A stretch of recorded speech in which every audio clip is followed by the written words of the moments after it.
Bridge की गलियों में शाम ढल रही थी। ठंडी हवाएं चल रही थीं और पक्षी अपने घोंसलों की ओर लौट रहे थे। यशोदा मैया अपने आंगन में बैठी मथनी साफ कर रही थीं, तभी उनकी नज़र कान्हा पर पड़ी। नंदलाल आंगन के कोने में कदम के पेड़ के नीचे बैठे थे।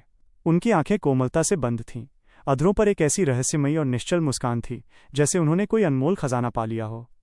वो अपनी ही धुन में मग्न, पूरी तरह सुध-बुध खोए हुए लग रहे थे। मैया का कोमल हृदय धड़क उठा। वो धीरे से उठी और दबे पांव लल्ला के पास पहुंची।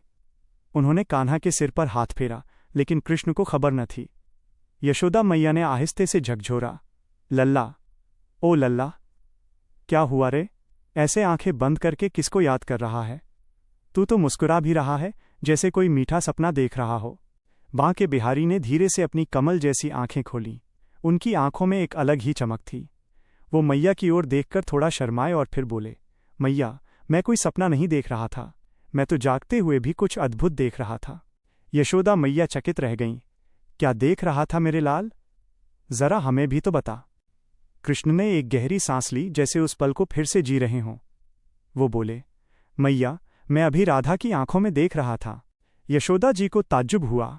वो मन ही मन मुस्कुराईं पर गंभीर होकर पूछा, राधा की आंखों में? भला उसकी आंखों में तुझे क्या दिखा जो तू इतना मग्न हो गया? कन्हैया के चेहरे पर प्रेम का भाव गहरा गया। वो दीवानगी भरे स्वर में बोले, मैया, जब मैं राधा की आंखों में झांकता हूँ तो मुझे उसमें केवल मैं ही नजर आता हूँ, जैसे उसकी हर पुतली, हर पलक बस मेरा ही अक्स संजोए बैठी हो। वो अपनी आंखों में मुझे ऐसे बसाकर रखती है जैसे कोई अपने प्राणों को संभाल कर रखता हो। यशोदा मैया ये सुनकर अवाक रह गईं। उनके भोले लल्ला की बातें इतनी गूढ़ और गहरी थीं।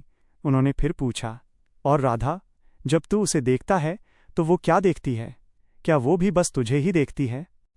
श्री कृष्ण के होंठों पर फिर वही दिव्य मुस्कान लौट आई। उन्होंने धीमे पर दृढ़ स्वर में कहा, हाँ मैया, लेकिन एक फर्क है। वो मुझमें केवल कृष्ण को नहीं देखती।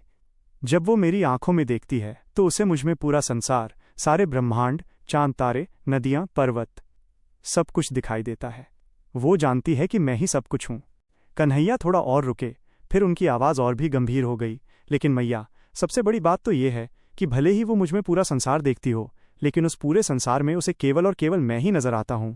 उसके लिए मेरे अलावा और कोई अस्तित्व ही नहीं है। यशोदा मैया ने अपने लल्ला को गले से लगा लिया। उनकी आंखों में आंसू आ गए थे। वो समझ गईं कि ये प्रेम साधारण नहीं है। यह आत्मा का आत्मा से मिलन है, जहां भक्त और भगवान एक हो जाते हैं।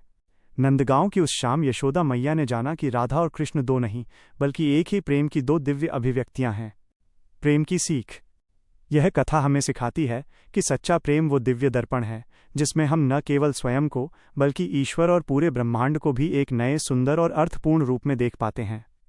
प्रेम में हम अपना अहंकार खो देते हैं और उस अनंत सत्ता में विलीन हो जाते हैं। राधे।